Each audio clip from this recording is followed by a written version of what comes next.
Anggota tim TPN Ganjar Mahfud Magdir Ismail menyindir pencalonan calon wakil presiden nomor urut 2 Gibran Raka Buming Raka dalam sidang sengketa Pilpres di Gedung Mahkamah Konstitusi Jakarta Pusat, Kamis 4 April 2024. Sindiran itu disampaikan ketika ia bertanya kepada ahli yang didatangkan oleh kubu Prabowo Gibran, yaitu seorang pakar hukum bernama Abdul Khair Ramadan.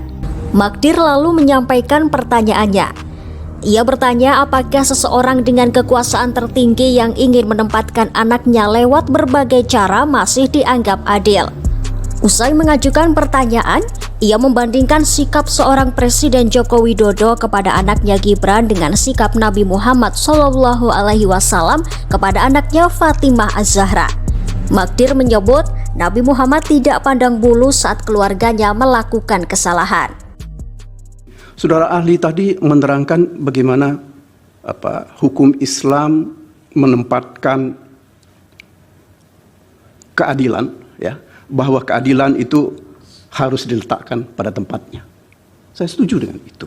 Nah, pertanyaan saya begini, ketika seseorang yang mempunyai kekuasaan, ya, mau menempatkan anaknya dalam posisi tertentu karena dia sudah tidak berhasil, ya, untuk meraih atau memperpanjang kekuasaan itu, apakah menurut saudara ahli tindakan seperti ini yang mengubah undang-undang, ya, melalui satu putusan yang cacat secara hukum dan secara logis juga tidak tepat, ini masih kita bisa katakan merupakan satu tindakan untuk mendapatkan keadilan?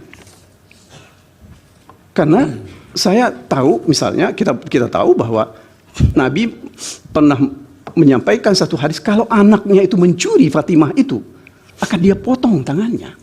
Sampai seperti itu. Nah, pertanyaan saya adalah, kalau terkait dengan ini, apakah memang ada petunjuk-petunjuk dari agama kita yang memperkenankan seorang pejabat negara, ya, seorang penguasa, untuk menempatkan anaknya sebagai pengganti dari dirinya?